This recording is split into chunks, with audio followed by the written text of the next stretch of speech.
It's not like a normal elevator that you get into. When we go in, it's just everything you have seen on Law and Order. When they go into public housing, it was that. So I'm thinking, again, people are afraid of Detroit, and people. Okay, anyway, so that was New York.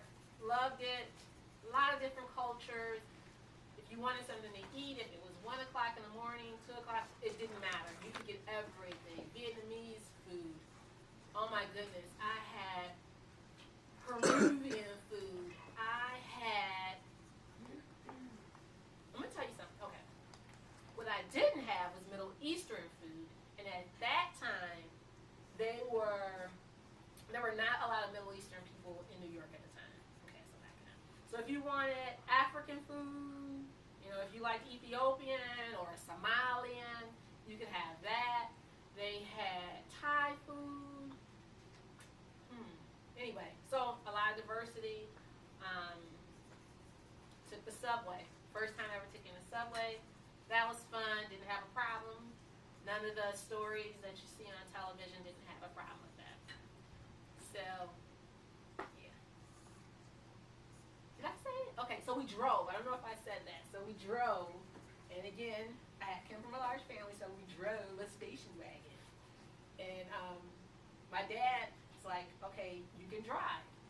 But when you get close to, we hadn't come into New York yet. So he said, when you get close to coming into the city, wake me up. So me and my girlfriend, my parents switched. They're in the back, we're in the front. And mind you, I just started driving. But we started getting closer, and I told my girl, I said, you think I should wake him up? She's like, no, don't wake him up. You got it. So I was like, okay. So we're driving, and it's just like, you know, like here in Michigan, if you want to get over, you go.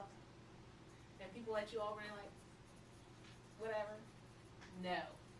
So imagine you're trying to maneuver a station wagon, and it was not like a Volvo station wagon. It was like a GM station wagon. It kind of had that wooden paneling on the side and just old and whatever. So I'm maneuvering that and just obviously not doing a good job because this is New York City and people are blowing the horn and I'm screaming in the front and my dad wakes up. He's like, what's going on? I told you to wake me up when you...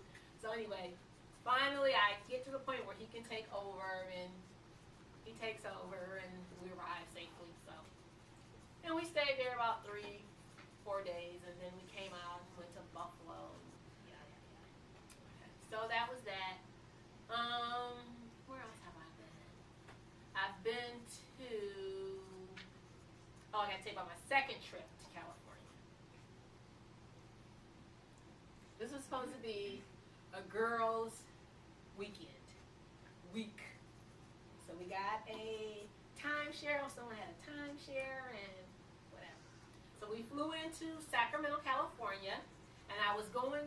The basis of the trip started because at the time I was learning Hmong, which is a foreign language, obviously.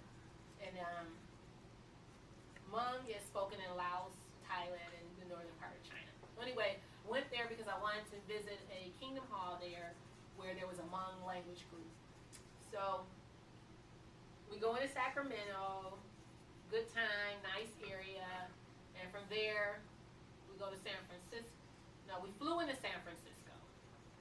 And then from San Francisco, we went to Sacramento.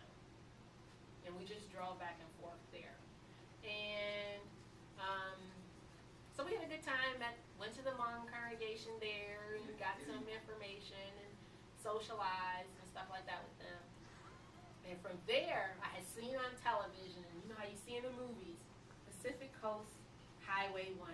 You ever go, you gotta go. And it's that highway where it's like hairpins and there's no guardrail, and then right there is the ocean. You all seen that, right? Mm-hmm. Okay, so we decided we're driving now. We're gonna drive it. It's gonna be scenic, and this is just gonna be a girlfriend's moment. We're gonna drive all the way down, an 8-hour drive. At the start of the trip, my husband and another of my girlfriend's husband was there. So we were in an SUV. They were in a Mustang. And so we had all the luggage and all the women were with us. So we're driving, and at first it's nice and everybody's having a good time until the hairpins started coming. So at a certain point we said, you know what, this is like very stressful. We're gonna have to take turns driving.